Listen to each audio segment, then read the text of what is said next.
औषधिका पिता भनेर प्राचीन ग्रिसका महान चिकित्सक हिपोक्रेट्सलाई चिनिन्छ। उहाँको एउटा महान भनाइ छ, औषधि यस्तो होस् जसमा खाद्य गुण होस्, खाना यस्तो होस् जसमा औषधीय गुण होस्। सम्पूर्णमा नमस्कार। हरेक दिन प्रत्येक जनाले हामीलाई प्रश्न गर्नुहुन्छ, यो लिक्विड क्लोरोफिल भनेको कस्तो औषधि हो, यो औषधिले के काम गर्छ, अनि यो लिक्विड क्लोरोफिल भन्ने औषधि कस्ता कस्ता व्यक्तिले प्रयोग गर्न मिल्छ भनेर सोध्नुहुन्छ।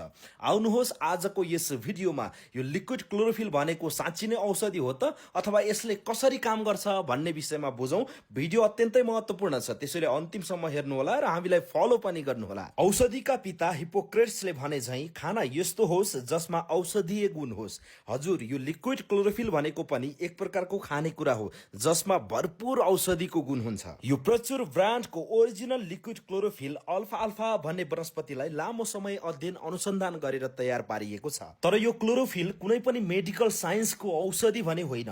यो क्लोरोफिल एउटा पावरफुल सप्लिमेन्ट हो जुन क्लोरोफिलमा अत्यन्तै धेरै अल्कलाइन तत्त्व अथवा क्षारीय तत्त्व हुन्छ, जसले गर्दा हाम्रो शरीरमा अम्ल र क्षारको मात्रालाई सन्तुलनमा राख्दछ। यो क्लोरोफिलले पेटको पीएच भ्यालुलाई पनि सन्तुलनमा राख्दछ।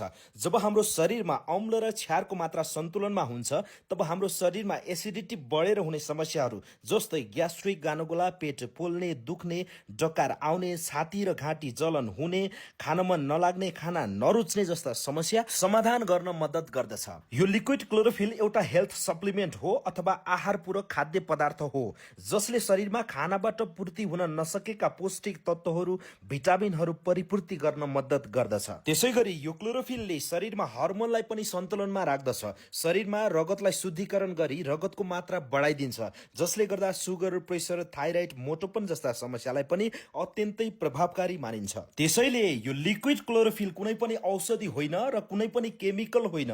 यो एउटा औषधिको गुण भएको आहार पूरक खाद्य पदार्थ हो जुन क्लोरोफिल हर व्यक्तिलाई आवश्यकता छ। भिडियो अन्तिमसम्म हेरिदिनु भयो, यहाँहरूलाई धेरै धेरै धन्यवाद। यहाँहरूको समय शुभ रहोस्, स्वस्थ रहनुहोस्, मस्त रहनुहोस्।